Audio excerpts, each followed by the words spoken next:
they see maybe the success that you have now and where you are.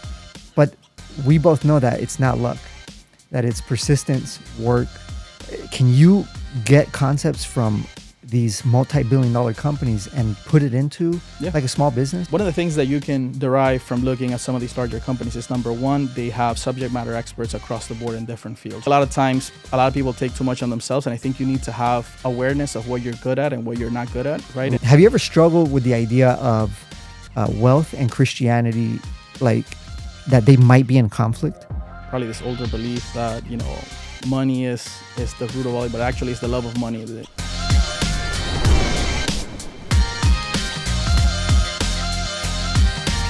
Today we have a special guest, and I consider it special because he's been a friend of mine for over 2 decades. I've seen this man grow up in his career, with his family, and as a Christian man. Carlos Gamarra is a finance executive with over 15 years of experience in corporate finance, supporting leading Fortune 100 and private multi-billion-dollar companies with an annual revenues of up to $100 billion. Most recently, he has led the regional finance function for a top staffing company, directly overseeing $600 million in annual revenue. Carlos also holds an MBA from the University of Florida and a bachelor's degree in finance. Carlos Gamarra, again, welcome. Thank you, my friend. How are are you feeling? Good, man. How are you? I'm excited to be here. I mean, who would have thought in 20 plus years of friendship that we would be here right now? Never in a million years. Honestly, I didn't know we'd be here 2 months ago. Neither did I. I didn't know I was going to be here yesterday. Exactly. So this project has been in my heart, and I've had you in my heart to come you on board because, first of all, because I've seen you, right? I've seen how you've developed. I remember many times that you would tell me, I'm studying. I can't come play soccer. I'm studying. How many years was that? Too many years. A lot of years. Yeah, at least a good 4 for bachelor's and then 2 more for the MBA, but yeah. And for someone from looking on the outside in, probably doesn't know that about you. And they see maybe the success that you have now and where you are, the places you've been, the people you've talked to, the companies you've worked for. And they say, man, he's such a lucky guy. But we both know that it's not luck, that it's persistence, work. And that's why I'm excited to have this conversation. We'll see where this conversation leads us, where God leads us. But I want to give the opportunity for you to kind of introduce yourself, maybe talk a little bit about why you decided to dive into the world of finance, and then go from there. We'll go from there. Absolutely. Thank you, John. Thank you for having me. I'll be honest, as I was growing up, I honestly was not leaning towards finance necessarily. I think my mom was an accountant. My grandmother was an accountant as well. So I think that was always kind of in the background, but I wasn't really sure. I think as I was getting closer in high school to graduation, it was between architecture and finance. And thankfully, I picked finance because right after there was the big financial collapse there, construction really dried up at that point in time. But I think the thing that kind of led me, or the reason why I made this decision, was probably because I feel like I've always had an affinity towards math and, just figures, just numbers, and then strategy as well. I think those 2 items combined. I played chess when I was little, played soccer, but, chess was another thing that I spent time in. Chess is a lot about strategy, about making the next best move, and just numbers. Growing up, I recall participating in competitions and, being able to win some of them. So it just kind of came together. I leaned into it. It was very challenging at the beginning, honestly. I think it's a beautiful period in that time because you have the opportunity to become something you're not. In that stage, when you're going from a high school graduate to making a decision for college, you get to literally just, make a huge adjustment on who you are and who you've been. And you have that opportunity to literally leapfrog into a completely different realm, into a completely different subject, right, or career. And I was glad that, to have the opportunity to do that. Like I said, it was at the beginning very challenging, very difficult. You really don't understand a lot of what's being taught to you. You're just kind of trying to make it through. But I think it's something that I've always been very passionate about. In fact, at the beginning, I was interested more into the stock market and just working in maybe Wall Street or working as a financial, I would say, just in financial analysis for like an investment bank or something like that.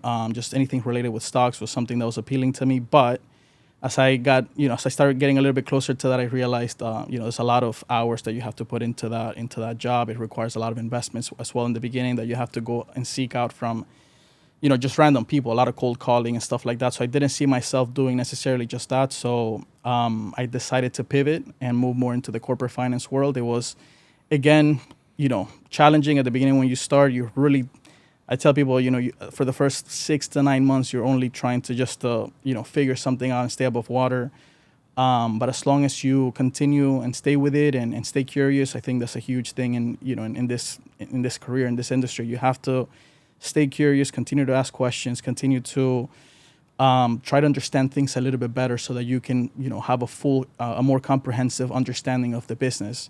I think when you do that, you come out on the other side in a much better position. Yeah, I love that. I think that one of the top qualities, and you can correct me if I'm wrong, because you probably rubbed elbows a lot more than I with CEOs and just business people for that matter. And one of the things that I notice is that a lot of these people are very curious and they just ask questions and ask questions. And when you're in the room with a high level CEO or business person, Yeah. you leave that room, not knowing much about them, but they know a lot about you. Correct. Because they ask the questions. Yeah.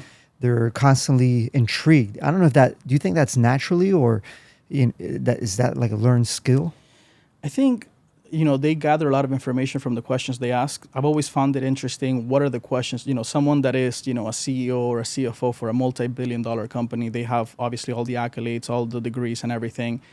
But when you're in this room, with some of these individuals, it's always interesting to me, what questions do they ask? What are they looking at? How are they analyzing the business or a specific situation? What are they interested in? You get to see that. And I get to see that. Yeah, I've been firsthand. 100%. Yeah, I've been obviously, for years now, I'd say at least over a decade now, I've been in boardrooms with, from senior vice presidents all the way to CEOs. That is so exciting. Yes. And sorry to interrupt you, Go but ahead. I'm always curious because the company I work for, it's a $2 billion company. Yep. And I always thought, like, what happens in those rooms, Yeah. in those boardrooms, in those rooms, like when decisions have to be made, people have to be cut, or investments have to be made. Like, I mean, the level of thought in that room must be, really only a select few people get to be in that room, and you're one of them. So, Yeah, I mean, obviously for the companies that I've worked for, I've been privileged enough to be part of those conversations, and it'll differ obviously from, sometimes it's, you're celebrating a win, right? You're celebrating that you won a massive client, a massive account, and other times you're licking your wounds because maybe you lost a huge deal and now you have to maybe restructure and pivot away from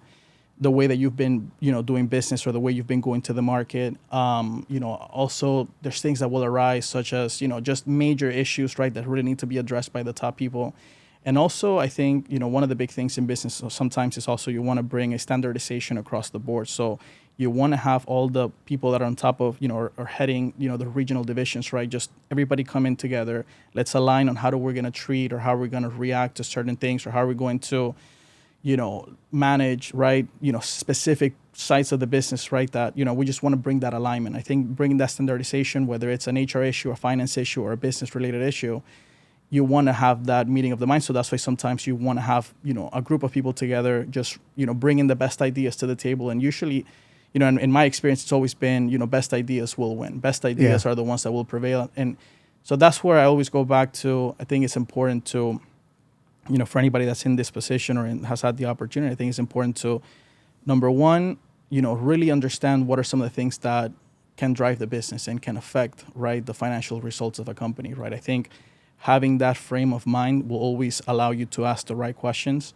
I had a colleague that used to say, your boss is not, X or Y person, your boss is the P&L, right, or the financial results of the company. And that's what's really dictating a lot of the decisions that you're making, because going in one route or another can have a significant, significant ramifications from a financial perspective. So I think anytime when I've been in these meetings or in these, conference calls or whatever it may be, we're having conversations in terms of, how do we advance the company? How do we advance the interest of the company? And how do we make it more profitable? How do we sometimes protect ourselves, right, from potential risks, right? You have to analyze risk as well.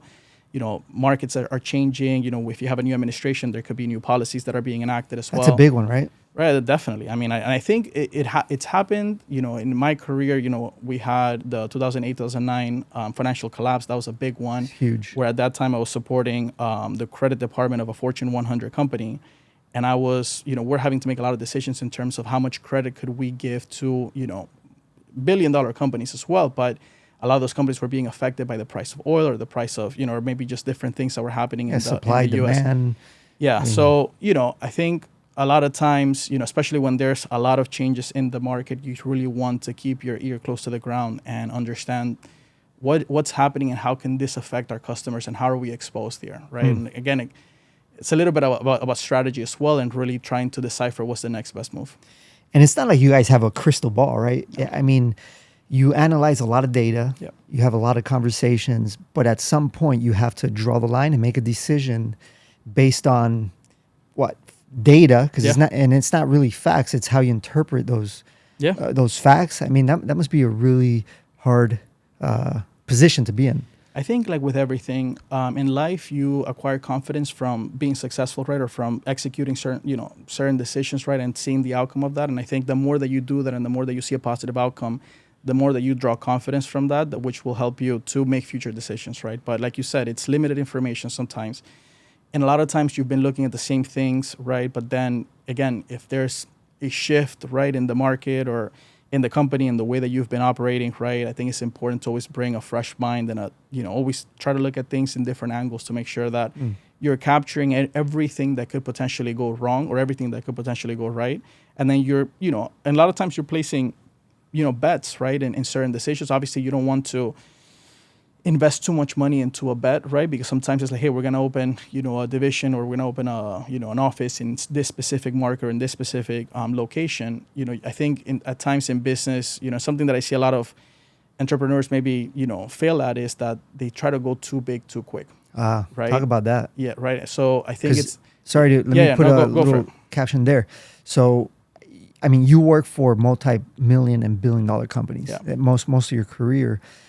Can you get concepts from these multi-billion-dollar companies and put it into like a small business 100%. That's making, let's say, $50,000 a year, less than $100,000 a year? 100%. Yeah, I think one of the things that you can derive from looking at some of these larger companies is, number one, they have subject matter experts across the board in different fields, right? And a lot of times I see entrepreneurs that I'll meet, right, they're doing, whether it's a restaurant, right, or a cleaning company or a landscaping company or soccer academy, Mustang FC, whatever it may be. But, I think a lot of times a lot of people take too much on themselves. And I think you need to have awareness of what you're good at and what you're not good at, right? And realize that, hey, I'm not going to have all the skills, right? And that's something that, you need to be honest with yourself, be aware of who you are.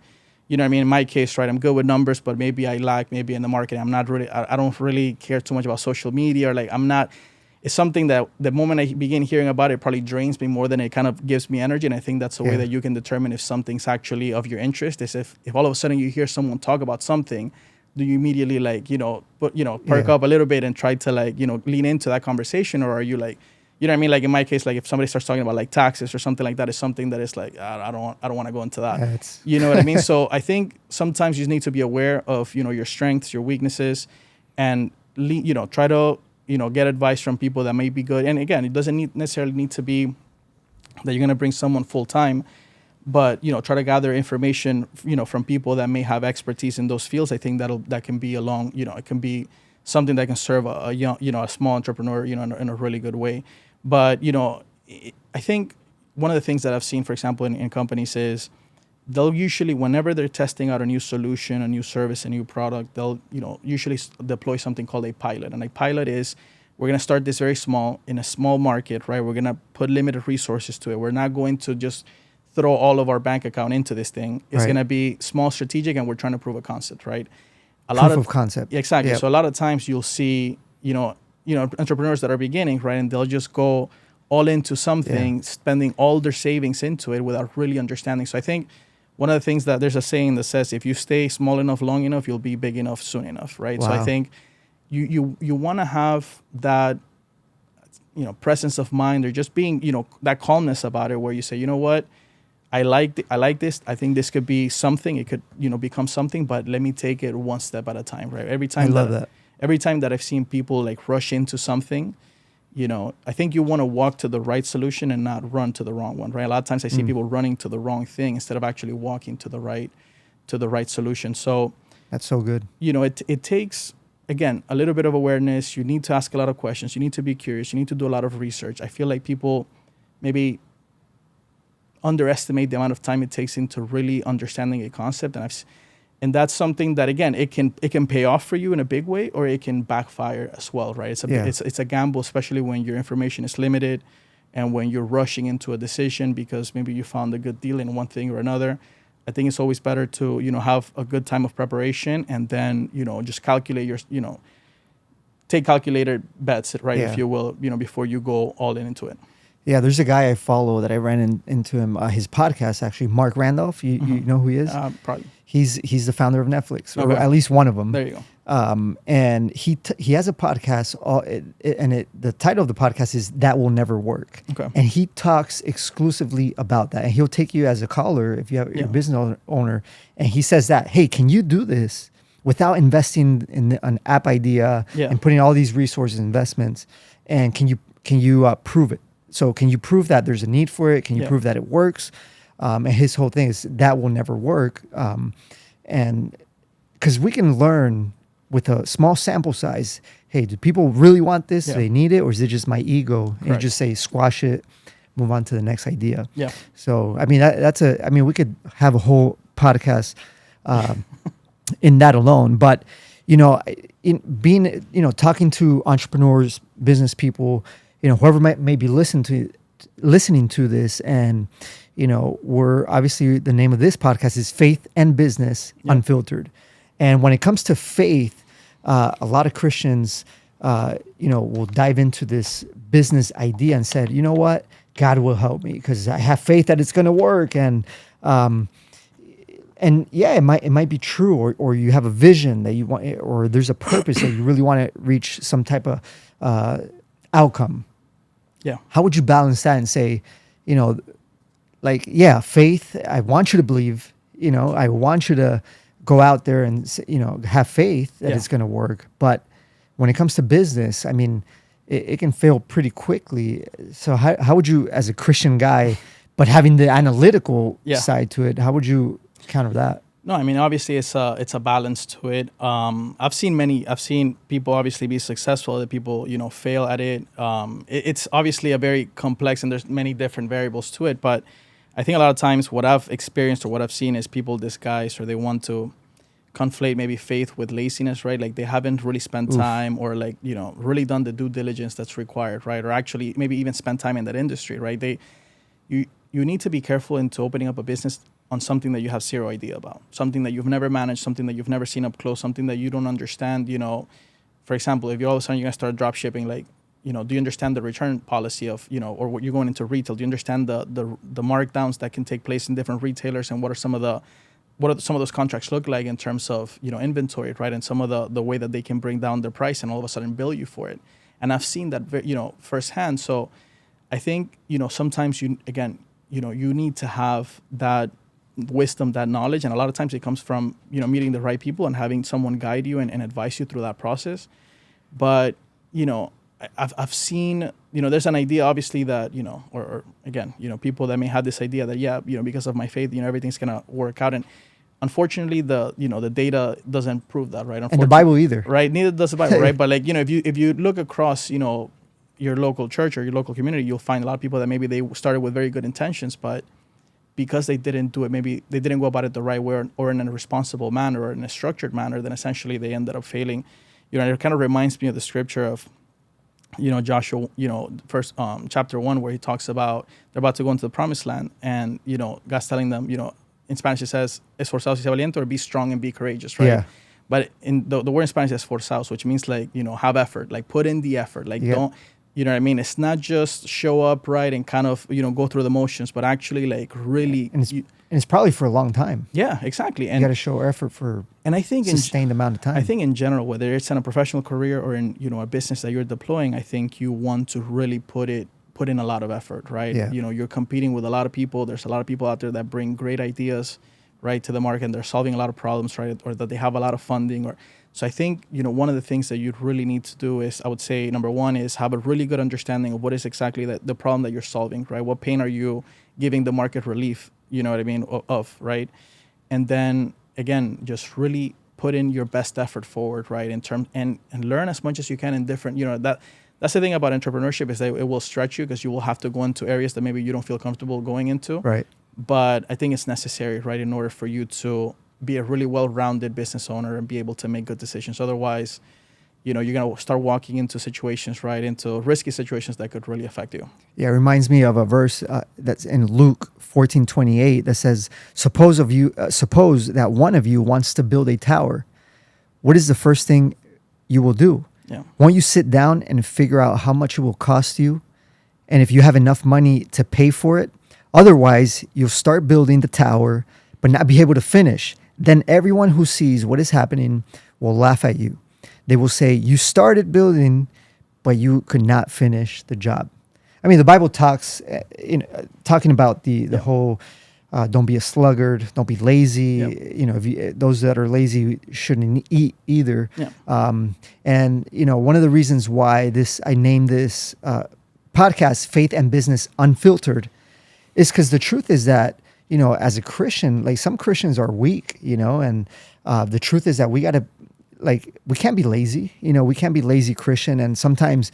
Yeah, I mean, like the Bible talks about caring for the widows, visiting orphans. And I get that, life happens. Yeah. We got to care for the sick. But if you're healthy, if you're not sick, dude, go work. Yeah. Like, if you go back to the parable of the talents as well, right? There was the one that actually worked and produced the talents and brought more to his master. And then there was the one that just hid it away, right? And that's the one that had everything taken away from him and given to the one that actually produced, right? Isn't that crazy? So that's, and a lot of times people, have this mentality that God's just going to split evenly everything. But actually God is looking for people that are going to be, have effort, right? Actually be strong and be courageous and be bold and make decisions, right? And actually do things, with good intentions, right? With the right frame of mind. But I one of the things that I've come to realize reading the Bible is that God's really against laziness. You know what I mean? This approach in life where, entitlement, right, as well. Yeah. I think you should always have, this mentality that, hey, I need to go and fight, for whatever it is that I want to achieve, right? Without, falling in love with money or without falling in love with these different things, but just trying to essentially become the best version of yourself, essentially trying to achieve, you know what I mean, or bring out all the gifts that God has placed in your life. I think that's one of the things that I personally strive for, you know what I mean? It's not about, a number in the bank account, and it's not about, achieving a certain house or car or whatever. It's not about that. It's about, out of all the gifts that God has placed inside of you, how do you bring that out into the world? And how do you bless other people? Because I do feel that whatever God has given you as an individual, if you use it in the right way, it'll be a blessing. It'll add value to people, and people will literally be, glad that you actually, went out and did that, that business or that process. It's so sad. Like if you go down a cemetery, right, and you think about all those dreams, all that talent, that has just gone wasted. Yeah. I mean, and one of the things that you talked about is the parable of the talents that God actually took away from the guy that had one, and gave it to who? To the one who had the most. To the one that had the most. Yeah. So if you would look at that and it was happening in front of you, you say and it's unfair. you'd say it's unfair. Yeah. But God is a God of multiplication. Yeah. And God is a God of order. But He's a graceful God. He's a merciful God. Yeah. He's the owner of all the gold, of all the riches. But you got to be diligent. No, and I believe He's trying to speak to the character, right? Or trying to build the right character in an individual. Because if you all of a sudden are receiving things without, putting any effort, right? What are you going to continue? You're going to continue to believe that that's the way you should go about doing things. But in Him explaining this parable, He's showing, like, listen, this is not the way you should go about it. Like, you need to actually, like, if you don't, put out your best effort, like, we're going to take this away from you. And I think there's a message there, 100%, right? In terms of, don't be complacent, don't be lazy, right? Don't hide the talents that God has given you, but actually put them to work, put them to good use, and He will bless you with more. Yeah. How about the fact what you said about becoming the best version of yourself? Like I had one of my mentors at a distance, because he's Ed Milet. I'm not sure if you heard of him, but he's a beast of a guy, Okay. a Christian man. But he always talks about, when I get to heaven, I want to make sure, if they compare me to the person that I could have been, and imagine if you could have been this person, Yeah. successful and in every way, with a family Yeah. that with good values, and God has deposited in us certain talents, abilities, 100%. giftings, and we gotta explode that. And then life situation might come at you, and oh, you're not good enough because you failed once, Yeah. or certain things that happen to us. We let life happen to us, and then you start doubting yourself, and the enemy starts battling in your mind, and that's the whole thing, right? Because if you have a talent or a gift that God has given you for the better of your brother, and sister, your neighbor, and if he makes you doubt that gifting, what's going to happen? Yeah. You're going to bury that gifting, and Definitely. there's probably a ton of stories that we sadly don't know about, of people that buried their talent, their gift. I'm sure you've seen it. Yeah. Like it just happens every day. I'm sure we all know someone that, man, you like it would happen. We Yeah. both, some of the things that we have in common is soccer, right? Yeah, yeah. And in high school, I would see people that had the talent. They They didn't just have the effort, the application. Yeah. they did not have the will to do it. Yeah. Agreed. I think it's a matter of perspective, and the lesson that I think we got to be stretched as people. I think so. That's actually a good way to put it, right? Is stretch yourself, right, as much as you can. Like don't be complacent, right? Like there's, like you said, there's giftings, I think, within every single person, right? I think it's a matter of understanding what it is. And I think one of the ways you could do that is, try to, recall, maybe think times that you've been successful at doing something. That's usually a bit of a confirmation of, maybe something that you're particularly good at, right? It could be many different things, but I think people need to really look into themselves. And I think when you lean into that, you're going to actually be able to deliver a lot of value for a lot of people. Yeah, amen to that. I want to switch gears a little bit, but you've been, again, talking about the boardroom and being in front of CEOs and VPs and all the acronyms. But as a Christian man, and when I say Christian man, someone that I've seen show that, like I've seen it in you. I know what you have. So do you think that has guided you in some way, advising these CEOs and 100%. somehow? Yeah, definitely. I think the Word of God the Word of God is applicable to everything and anything, right? And I think the truths that, are within it, the wisdom that's inside the Word of God, it's something that's applicable to business, to relationships, to marriage, right? To the way that you're raising your kids, to the way you're, behaving, maybe relationships with your parents, whatever it may be. There's, you can always apply it because it's such a universal truth. It's such a universal wisdom, right? That whenever you put it into practice, it really begins to bear fruit, right? So, one of the things that I feel that people appreciate, right, is transparency, honesty, integrity, right? When you bring those values, which are, biblical values, right? I think people feel that ease, right? That you're doing the right things by them and stuff like that. So I think in general, over the years, I've always had the mentality of, I'm going to continue to live my faith in my place of work, right? Treat people with respect. The Bible says treat others, the same way you'd like to be treated, right? Yeah, the golden rule. Right. And I think, whenever you do that, I think you start building, stronger relationships, deeper relationships, right? So again, it's about living your faith, in your place of work, carrying yourself, in a way that is honorable to God. Do everything that you're doing, do it as if you're doing it to God, as the Bible says. And I think that can make a big difference, right, in your place of work, no matter what you're doing. Love it. I have a question for you that I've been dying to ask you. Okay. How much money do you have in your bank account? Here we go. Unfiltered, baby. We'll cut that out. No, we're not cutting. It's unfiltered. Go ahead. No, but have you ever struggled with the idea of wealth and Christianity, like that they might be in conflict? Because like in the moment of tithes and offerings, right? That every church, like we go to a great church that's a life-giving church that's never asking for money. We don't ask, but we like to give to people, and I like how we do it. But there's many churches out there, and there's a lot of bad rap out there that they're doing it the wrong way. And when it comes to money, and Christianity, kind of like there's a conflict. Yeah. Have you ever personally dealt with that as far as like having like just weird feelings or stigma about it? But what do you think about that? No, I think it's definitely more of an older thinking, right? I think, there's probably this older belief that, money is the root of all evil, but actually it's the love of money. The Bible says in First Timothy that it's the love of money that's the root of all evil. As long as you're not in love with money and compromising, your belief system and doing things that are, not aligned with the word of God, right? In order to pursue this money, as long as you're staying away from that, right? I don't think there's a conflict, right? I think money is a tool, and you can do great things with it, and you can do obviously very destructive things with it, right? Whether you want to, build an orphanage, or you want to, give money to the poor, or you want to, like open, just, help people that are in need. You need money to do that, right? To acquire any good or service, you're gonna need, financial means to be able to do that.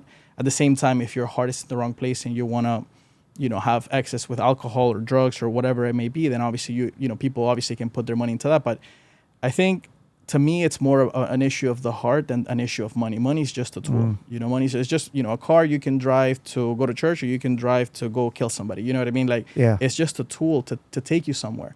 Money is the same exact way. If you're doing it and your heart is in the right place, you're doing things with the intention of, number one, glorifying God in everything that you do, not necessarily, putting yourself first or seeking your own ego or seeking your own desires, right? But actually just trying to, do everything in a way that's honorable to God. Yeah. I don't think you'll ever struggle with money as long as you have that frame of mind. Awesome. It's unfortunate because, people do unfortunately lean into their desires, right? And the more money they get, the more that they want to pursue certain things. But again, I think it's a matter of, it's an issue of the heart. And as long as your heart is in the right place and you're not, going after this money and compromising, your belief system and willing to cheat or to lie or to, cheat your way to a position, right? Or to, a certain amount of money in a business, right? Then I think, I think it's fine, right? It's just, I think the pastor of our church always says, as long as money doesn't have you, right? Like you want to make sure, that, yeah. You know what I mean? Like money should not have your heart, right? You shouldn't be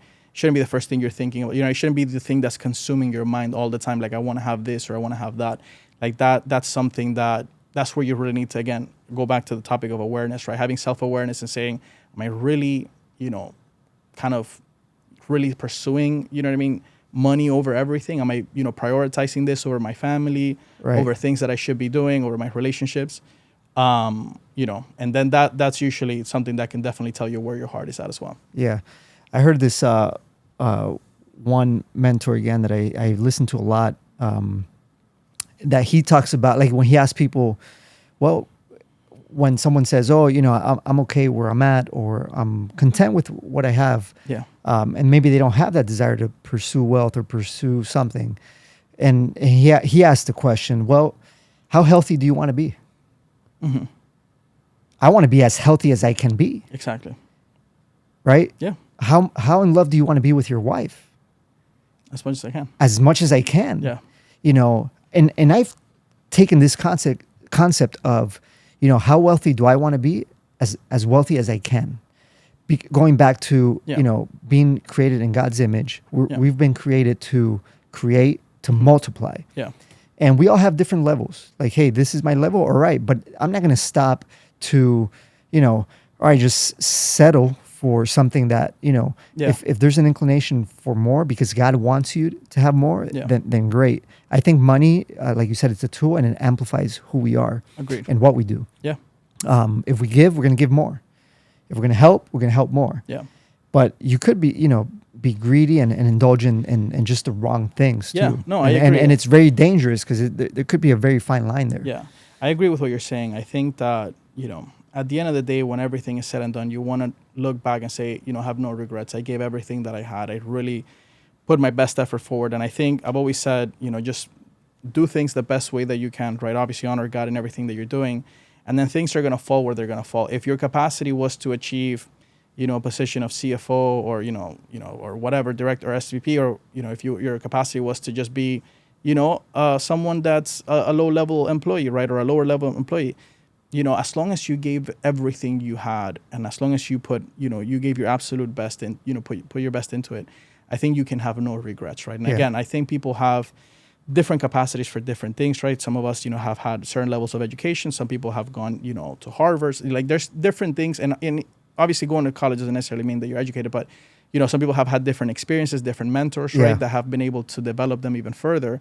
So you shouldn't be frustrated or upset if someone has gone further than you, or I think everybody has, there's so many different factors at play. Like opportunities can come and rise, at any given moment. And if that person was ready at that moment in time, then things can really take off in an instant. Yeah. And you've seen that in so many different companies, that it's just being Timing. ready in the right moment. You know what I mean? And Yeah. all of a sudden, and again, one of the things that I always think about is, when you look at a surfer, the job of the surfer is to know how to surf. He cannot lift the wave. He doesn't have the ability to control the wave, but when the wave rises, he needs to know how to handle it and how to surf.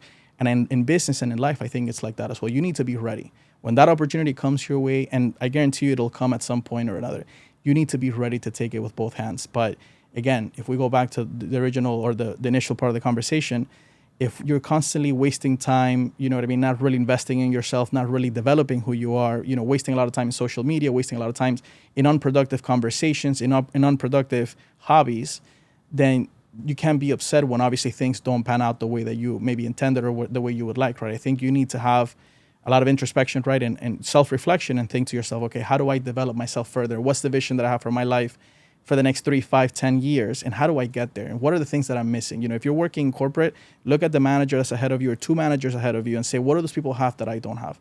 What are those people doing right now? Or what are those people talking about? Or what knowledge do they have? Or what skill do they have that I do not possess right now? That's fire. And how can I get there, right? And maybe it's public speaking. Maybe you need to become better with a tool, maybe Excel, or maybe you need to be better, selling, or whatever it may be. Look at people ahead of you in any industry, in any, like anything that you're pursuing, and I guarantee you can gather a lot of information. When I started my career, one of the things that I noticed is, the senior vice president that I was reporting to, the guy was excellent in public speaking and in presenting and telling a financial story, and that's something that in my early career, I was lacking for sure. So I began analyzing it, taking notes, looking at every time that I had the opportunity to listen to him or someone else speak about, a financial presentation, I would really pay attention. Okay, how are they constructing this story? How are they building momentum? How are they building, the story to be able to deliver the message that they want to deliver? And when you pay attention and you really focus on what people are doing, I think you can gather a lot from that. And again, this applies to any single career, any single business. Whether you're in business, look at someone that's 3, 4, 5 years ahead of you, or that it's, 100,000, a million, $100 million ahead of you. How do you get to that level? What are the things that they have right now that you don't have? And what have people seen in them that they're not seeing in you right now? And I think when you work on yourself, and again, not an issue of jealous, don't put all that aside, right? Again, just being very honest, being very self-aware, and say to yourself, hey, how do I improve? Don't have a victim mentality. Don't think that anybody's out to get you. I think in general, it's just about pushing yourself to the very limit, right? Be the best that you can be. And in the end, if you get to that position or not, you're going to have no regrets, because at least you did everything you could. Yeah. I'm a living testimony of what you just said. I remember in 2015, when I was getting ready to get married, I was getting ready to open up a mechanic shop. Okay. But I was getting married, deciding to buy a house or the shop. You're doing all the things. So kind of like I am now, right? But I knew I couldn't do both. And I knew I couldn't buy the house, get married, and buy the shop. Yep. So I said, what am I going to do? Long story short, I ended up going to work as a sales rep for a building manufacturer, and as a sales job. And I never thought I would be in sales. Like, I just never thought about it. I wanted to be a musician. Then I, did other things, a business, thought about buying a business, a lot of passions. I'm never bored, man. I'm never bored. Guy. I want to be the person that God wants you to be. And when I get there, I want to say, good job. There you go. Good and faithful servant. Good and faithful servant. Yeah. But, I got into sales. Yep. And I'm an introvert by nature and an extrovert by trade. Yeah. So you know what I did? I joined Toastmasters. Yep. And that forced me to start talking to people. I started talking to random people on the street. So I kind of started stretching myself, because I noticed salespeople, they can talk to anybody. Yep. And they didn't care. So I started getting into those doors, and now I'm in a well-paying job. I like what I do, Yep. and I like being in front of people. And now, I'm talking in front of people. Like that's all gone. I There guess you you go. grow when you, as you get older. Yeah. But I put myself in uncomfortable positions, and I became comfortable being uncomfortable. Yeah, and I think you identified a skill that you were lacking, and then you figured out how do I develop it, and you did a good job, and therefore you're able to move I forward. think, and I'm still going. There you go. You know what I mean? Yeah, you But can't stop. I think but it's a way. it's like that in Yeah. every aspect. 100%. Whether it even in personal relationships, whether it's parenting, whether it's marriage, right? I think you should always be striving. You know what I mean, to be better, right? Just to, even if you can just get every year just a little bit better, right? Try to close the gap on some of the areas that maybe you're struggling in, right? I think that's always it's going to be beneficial for you, for your family, right? And like I said, I think in the end you'll be glad that you did that. Yeah. So we're gonna wrap this up. I have a couple more questions, but this question, like we have a bunch of things in common, you and I. Like we love soccer. Yep. We love to play it. Even, we're always injured. Knee We or ankle, right? knee or ankle. I mean, we love business. We Yeah. talk about business. I mean, we get together and we talk Yeah. for a long time. Our Yep. wives get upset. Yep. We love economics. We love finance. Yep. So there's a lot of things in common, and also we love the things of God. We love ministry. Yep. I think you're still in the board of directors in our church. I worked in our church, so we have this inclination to ministry, but we also have an inclination to business, Yeah. finance, economics, to be wealthy. We have an inclination to our families and how much time. Like we both have young kids, and it takes a lot of time to have good relationships with our kids. It does. And going back to not compromising that, we're willing to say no to some things Yeah. to say yes to our kids and just not compromise that. But if there's like I guess the question is how do you manage that internal battle of wanting to work in ministry, but at the same time, like we have other things that we have. And if you can go back 20 years, what would you say to your younger self in that regard? Yeah, I mean, obviously, challenging question or very complex, but I think in general, right, one of the words that as I've gotten older, I've definitely leaned more into it is the word balance. Like it's always trying to balance because, there's not a single thing that you just mentioned that you can completely, deprioritize or completely forget about. You can't forget about your wife. You can't forget about your kids. You can't forget about your job. You can't forget about You the can, ministry. but You could, but there's some obviously implications there's in going to be that. repercussions, right, associated with that. So I think it's trying to find the right balance, right? And again, I think it's something to be in full transparency. It's something that I always have to continue to try to improve on because it always feels sometimes that you're maybe excelling in one area and then maybe you're neglecting another because you're now spending more time, right? But can I play devil's advocate for a second? go for it. So I don't believe in balance. Okay. And I get what you're saying, and I get the term work-life balance. But when you say balance, that means that you're arriving at an equilibrium. I try to balance those times, but I think there's seasons, right? Because, like for example, if I want to balance Yeah. two sides, Yeah. that means that for it balance out, that means that they have to be equal. And the truth is that nothing is equal, Nothing right? is equal. Yeah. But how do you like? And don't get me wrong, I get Yeah. what you're saying. Yeah. But how do you do it? Like, give me some like actual, like tangible things that you do because it's a hard thing. Like you have a beautiful family, beautiful relationship with your wife, like an amazing career. You've done well.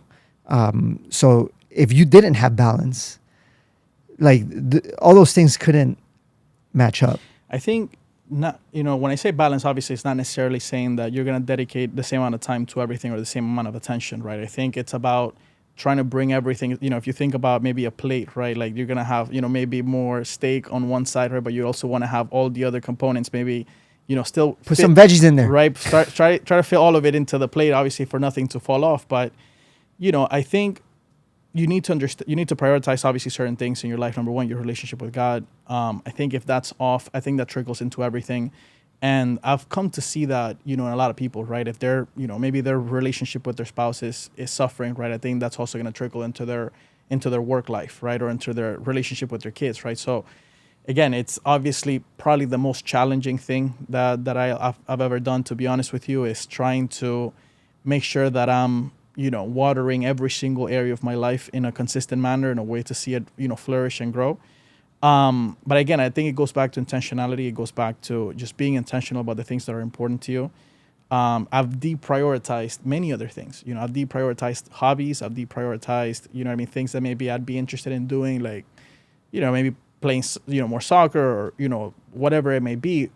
But, I think it goes back to, again, trying to figure out what are the most important things in your life that you want to see flourish later on, and dedicate time to that, right? So obviously, again, having mentioned, like, exercising or trying to eat right, like, all these things obviously take time if you want to do them the right way.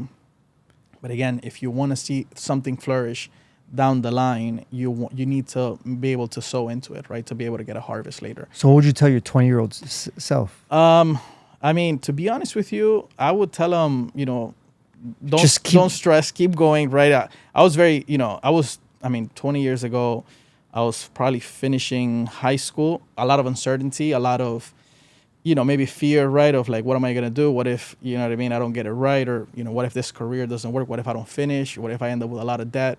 All these things start creeping, because obviously I moved here when I was 12 from Colombia. I didn't have a lot of maybe people to look around and say, okay, this is how you do it, right? You were the first to go to college, right? In my family, no, but here in the United States, yes. Okay. Yeah. So, but, it was challenging, because you're coming in and you really don't have like a reference point or someone that can guide you and say, hey, this is what this looks like, or maybe you should do, this instead of that, or maybe you should. It's just so many different things, pointers that I think I didn't have, and I had to kind of learn on the go. You know what I mean? So I think stuff like that, I think, would have been helpful. I didn't have it. So what I would tell to my younger self is probably just, give them a lot of peace of mind that everything's going to work out and that everything's going to come together. You know what I mean? The way that it usually does. Like, when you're in it, it's like, man, so stressful. Yeah. Like, I have many stories like that, and that's a beautiful advice. Like, Yeah. just stay the course. Stay the course. Stay It's calm. gonna pan out. Yeah. No. And trust God. And I'll tell you, when I was in high school, I was working a full-time job. You know what I mean? I was going to school, saving money. I had to quit the soccer team, the soccer team in high school, because I had to work. Was that the real reason? I swear that was the real reason, because in fact, I actually had to do it 2 years early. I'll tell you this, and I'll always say this, and when I talk to my wife, I think one of the most, or the things that I'm, probably the item or the thing that I'm the most proud of myself is probably the maturity that I had at my high school years. You were always mature, yeah. To be honest with you, because everything else that I've done, I think it's just been kind of, just a bit of going through the motions, right? Or just, putting kind of like the next piece together. But what really started, I think, was understanding that, my family had, limited financial means. I was not going to be able to receive a car from them. I had to start working towards the end of my sophomore year in high school. And I did the math, and I said, by the time I graduate, I'm going to have enough money if I'm working these hours or what. And again, back then you were getting paid $5 an hour, to work in a bookstore or whatever. But just having, I think that maturity is probably what kind of kicked everything off in my life. Just having maybe, that ability to think through that and think a little bit longer term. And delay the gratification. And delay the gratification, I think it's a huge thing. I think, a lot of people I see struggling today is they're addicted to instant gratification. They're addicted to it. They can't put their gratification, down for a year, 2 or 3 or 4, whatever it may be, because it's constantly about getting the next thing, right? Buying the next item or celebrating this or that, when in fact, I think it's very wise to really, really focus on exactly what it is that you want to do or what you want to become, and double down on that, right? And really go hard at that. And, when I was in college, that's what I was doing. I wasn't spending time, my social life took a huge hit at the time. I lost a lot of friendships as well that maybe I wish I would have kept, but at the same time, I honestly didn't have any time. Had to do what you had to do. Yeah, exactly. So, at that time, I felt it was important to go about it in that way, because, I felt that I was, I had to balance relationships, work, school, right? And again, it's a very difficult career to get a degree in finance. It's very, very difficult. So, I think I had to balance all these things out, and I'm glad that I did. I think it worked out in the end, but again, there's always a little bit of casualties along the way. Friendships that you wish that you could have retained, unfortunately. Collateral damage. Yeah, they're no longer there, but at the same time, I feel that I did what I had to do for my future family at the time and for my family right now. Awesome. 2 final questions. Go for it. One is, let's say tomorrow your boss calls you and says, Carlos, I have some good news and I have some bad news. Yeah. Which one do you want first? I'm Always- going to give you the bad news Always first. the bad news first. Always the bad news The first. bad news is effective immediately. You got to turn in your laptop, your company phone. You have been terminated. All right. But the good news is here's $5 million for a severance because we've been bought out. Okay. One is what would you do with your time and money? In full honesty, I mean, I don't spend a lot of time thinking that's a possibility because I don't think severances go that high. But yeah, I think that's a Hypothetical. more wishful thinking. But I would definitely probably spend more time doing something that I'm a little bit more passionate about. Probably lean into opening up a business. I wouldn't retire. I wouldn't just sit at home and do nothing. I think that can steal your joy, quite quickly. I think people a lot of times, wish for certain things, and once they have it, they realize it's not what they thought it would be. I definitely try to do something productive with my time, whether it's starting a business, consulting, or just trying to stay, connected with people and trying to continue to deliver on what I believe it's, my purpose or the gifts that I have. I think that's something that it's always going to bring, satisfaction. It's always going to bring gratification to me. Love it. Final questions. How do you want your kids and family to remember you? Great question. Probably someone obviously that has integrity, character, honesty. I think, trying to model those values is very important to me. Again, one of the things that I always hear people talk about is, especially when you have older kids, it's like, it's not about what you tell them, it's about what you've modeled, right? And that, as something that I've seen firsthand in so many, friendships, in my own relationships as well. Like, I think it's very important as a father to be able to model the right behaviors and be able to, you can't tell your kid this is what I want you to be. I think you need to live that life and show them what's exactly that you would like them to be. Otherwise, Yeah. you know what I mean? You're going to lose that credibility in what you're saying. So yeah, I think, having obviously a strong faith, a relationship with God, and someone who's prioritizing, living for God, I think. And obviously, again, trying to achieve or become the best version of themselves, try to bring everything out that God has put inside of them. That's awesome, bro. Well, Carlos, again, thank you for being here.